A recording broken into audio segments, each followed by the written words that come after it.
dan dimulai dari kelompok 5, kelompok Wajare. Seperti yang telah saya sampaikan berulang kali bahwa yang terasing adalah yang paling asing. Kalau kita pergi ke Rute itu enteng, tapi kalau ke Wajare itu geger. Kalau pergi ke Wajare kita akan melalui kali berkali-kali. Bagaimana asiknya Wajare, bagaimana gegernya Wajare, kesempatan selanjutnya saya berikan kepada Martin Langawan. Terima kasih untuk kesempatan yang diberikan. Selamat pagi kita semua. Saya membacakan laporan dari kami teman-teman dari staf Wajare. Yang pertama, kenyataan kontekstual. Kamis 30 Juni bersama dengan ke-52 kita semua tiba di Tongki Regas dan diterima secara baik oleh Pastor Tongki, anggota Dewan dan tua-tua adat. Setelah pertemuan yang spesial itu, maka tibalah kita diutus untuk menuju ke stasi masing-masing yang berjumlah 8 stasi. Karena stasi Wajare harus melewati stasi Meter, maka oleh karena itu kami bersama-sama dengan teman-teman dari stasi Meter berangkat bersama menuju stasi Meter terlebih dahulu untuk jemputan. Karena jalan oto yang akan kami tumpangi menuju stasi Wajare hanya bisa sampai di Meter dan harus melewati Meter. Oleh karena itu kami bersama teman-teman Meter turun bersama ke stasi Meter. Namun kita tahu sendiri bahwa pada tanggal 30 Juni cuaca kurang mendukung. Oleh karena itu dari Dewan stasi Meter juga memberitahukan kepada kami bahwa kami tidak bisa melanjutkan perjalanan. Entah menggunakan kendaraan roda 4 juga tidak bisa karena jalanannya posisi sangat berlumpur dan otot tidak bisa melewati. Begitupun juga sebaliknya dengan jalan kaki akan sangat berbahaya. Oleh karena itu kami diminta untuk menginap satu malam di stasi Meter di KBG Dalem. Oleh karena itu tanggal 1 pagi sekitar jam 7 kami mulai berangkat dari stasi Meter menggunakan 2 oto yang juga sedang memuat material barang-barang yang akan digunakan untuk pembangunan kapela di stasi Wajare. Kami menggunakan 2 oto tersebut dari mulai jam 7 pagi kami mulai berangkat dan sampai di Wajare perkiraan setengah 12 siang. Hal ini dikarenakan perjalanan panjang, jalan jauh dan beberapa kali kami harus berhenti untuk tabung sekam untuk supaya auto bisa jalan karena kondisi jalan sangat berlumpur. Untuk KBG Wajare, stasi Wajare sendiri, jumlah KBG yang ada pada stasi Wajare ada 5 KBG. Yang pertama KBG Impres atau wilayah pusat dengan jumlah rumahnya 9 kakak, namun hanya ditempati 6 kakak. KBG Pilus yang KBG paling terjauh berjumlah 9 kakak, namun di KBG Pilus sendiri terbagi oleh 2 anak kampung, yakni Kampung Pilus dan Kampung Pola. Di Kampung Pola sendiri juga ada 12 kakak, yang 6 kakaknya Katolik dan 6-nya Muslim. KBG Kombang berjumlah 14 kakak dan semuanya Katolik. KBG Wajare 1 14 kakak, sebagiannya Islam. KBG Wajare 2 juga sebagian 14 kakak juga sebagiannya Islam. Beragam pengalaman dan cerita yang kami alami selama berada di stasi Wajare yang meliputi KBG 5 KBG di atas. Banyak pengalaman yang kami temukan pada setiap tempat yang kami kunjungi. Karena mengingat jarak KBG yang sangat jauh dari stasi pusat, KBG terdekat minimal jaraknya 2,5 km. Oleh karena itu kami bersama Dewan menyepakati bahwa setiap KBG tidak kami bagi antara kami, tapi setiap KBG kami jalan kunjung semua. Jadi kami bertujuan bersama untuk mengunjungi setiap KBG yang ada di stasi Wajare. Berikut pengalaman.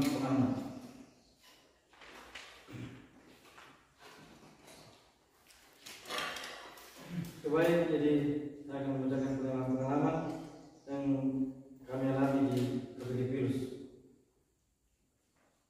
Kampung Pilus merupakan salah satu KBG yang menjadi bagian dari stasi Wajare.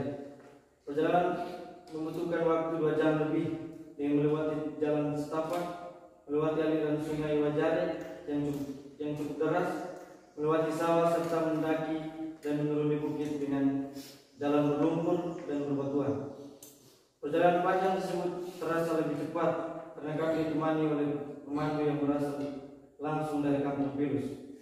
Perjalanan terasa cukup sulit karena melewati hutan berduri yang banyak membuat dari kami mengalami luka-luka dan gatal-gatal.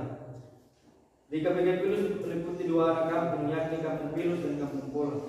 Hari pertama berada di Kampung Pilus, kami menjalankan kegiatan katekese umat dan sharing pengalaman bersama umat. Kami terima secara hangat yang memang menanti kehadiran kami dari tanggal 30 Juli. Namun kami baru bisa mendatangi Kampung Pilus pada tanggal 2 Juli. Setelah berdiskusi, kami memutuskan untuk mendatangi Kampung Pola yang jaraknya cukup jauh, hampir 2,5 jam, untuk bisa sampai ke kampung dengan melewati bukit, sawah, sungai besar, tempat bertemunya 4 sungai dari sekian tempat daerah berbeda yang bernama di Kampung. Di Kampung Pola kami diterima dan sesuai dengan hasil kesepakatan kami akan mengadakan katekese kembali dengan umat malam harinya di Kampung Pilus dengan menunggu umat dari Kampung Pola. 1. Pengalaman kegiatan dan berwisata bersama umat. Ada banyak tempat yang luar biasa yang di Kampung Pola dan Kampung Pilus. Di antaranya kami mengunjungi tempat pertemuan 4 anak sungai yang juga menjadi saksi terjadinya perang dan yang terjadi di tahun 96. Kami juga mengunjungi tempat bernama Wedajang yang merupakan tempat yang mirip ngarai dengan air yang luar biasa dan dalam, dengan pemandangan bawah air yang luar biasa.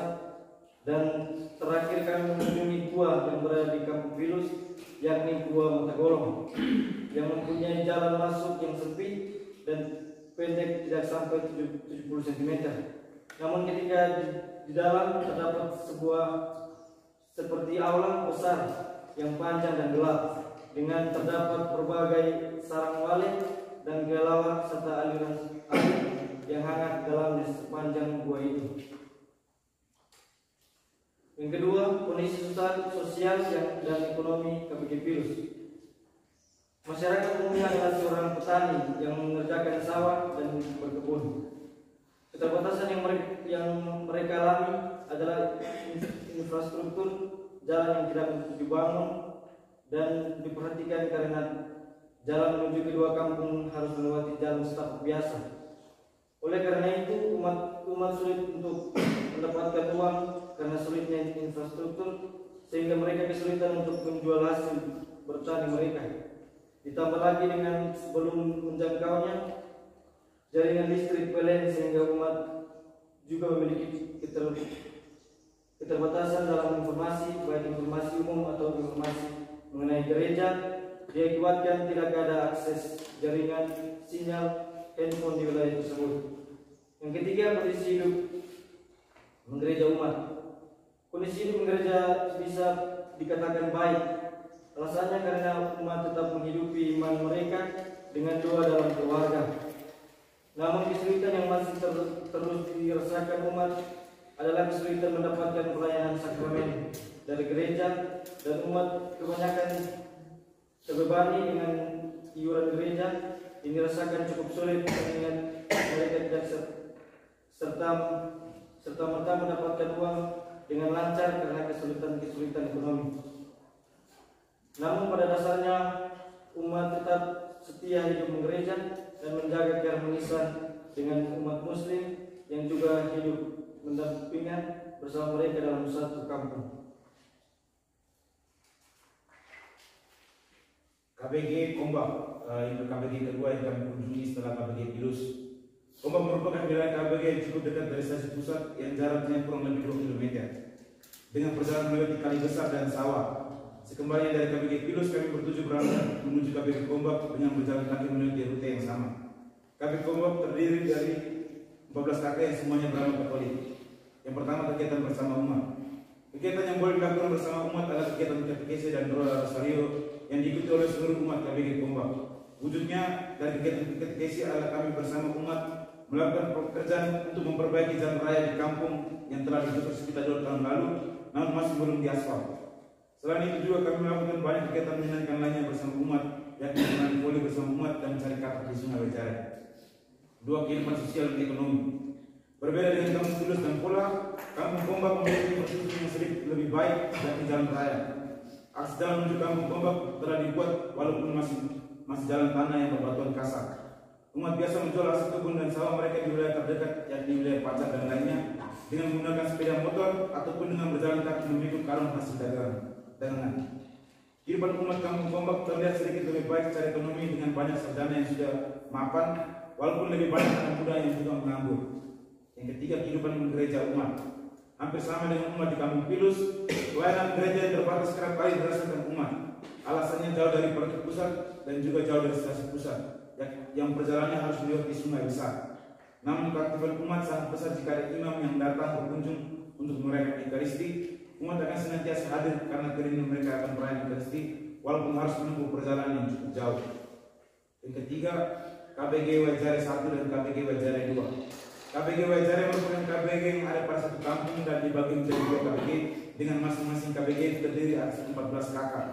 Wajare terletak lebih ke arah timur dari pusat stasi. Wajare merupakan desa yang cukup besar dengan mayoritas umat beragama Katolik dan sebagiannya beragama Muslim. Yang satu, kegiatan bersama umat.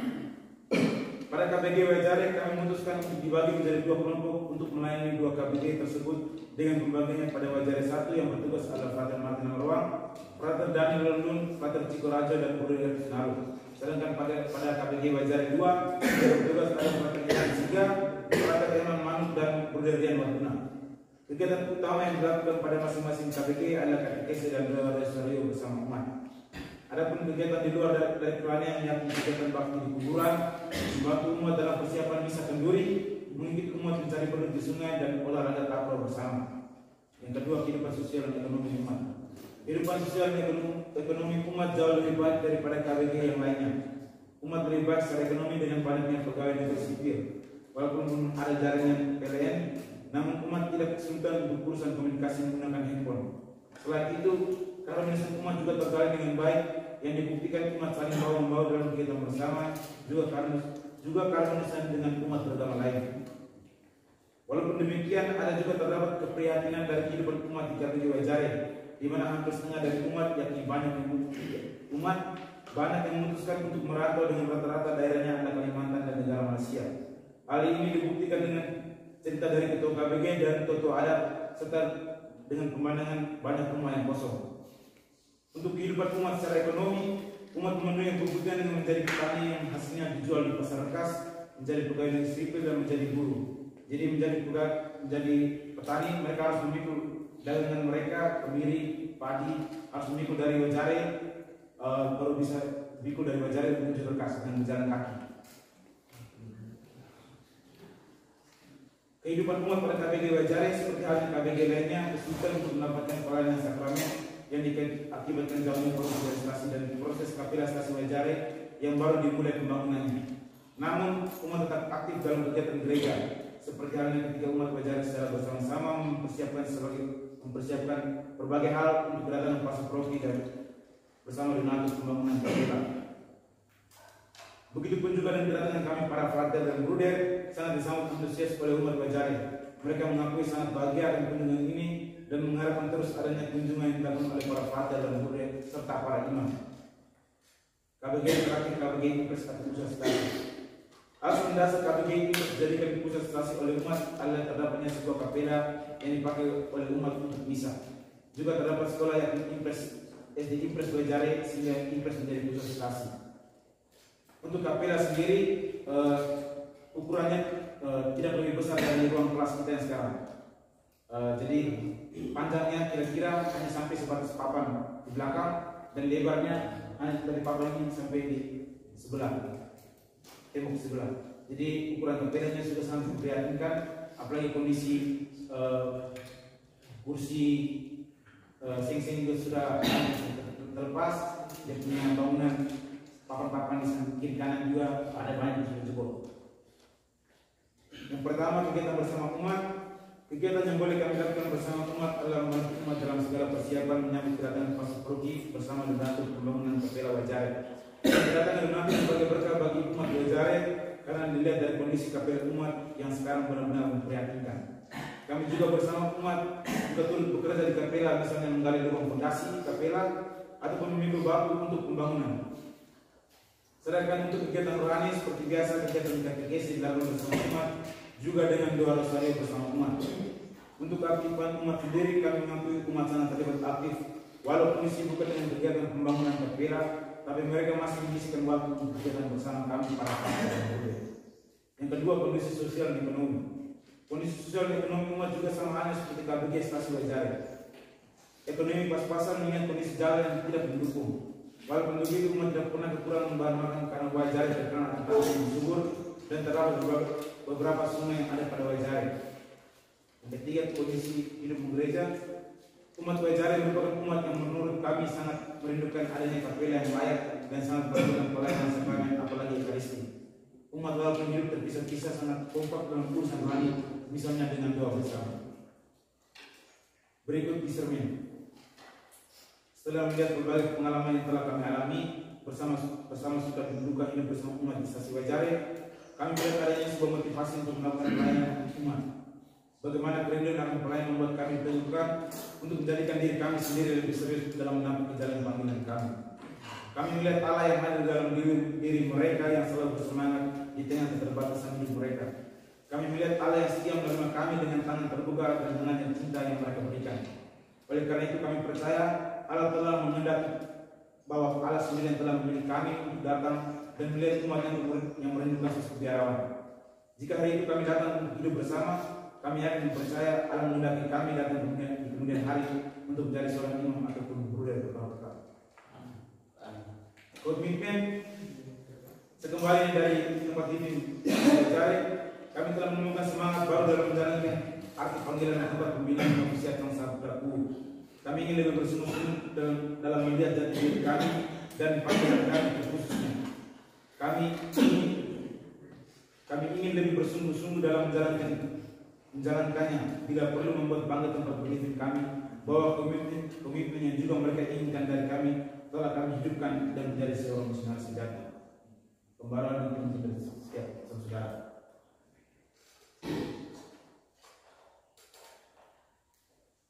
Transformasi. Sekembali dari kegiatan living yang berlangsung selama 2 minggu, kami banyak belajar dari umat khususnya Stasi Wajare. Pengalaman ini mampu merubah diri kami dan mengajarkan kami akan panggilan yang kami jalankan. Kami ingin mewujudkan apa yang diharapkan oleh umat dari kami. Yakin harapan agar kelak kami menjadi apa yang sedang kami ciptakan, yakni menjadi seorang kaum religius sejati. Sekian dan terima kasih.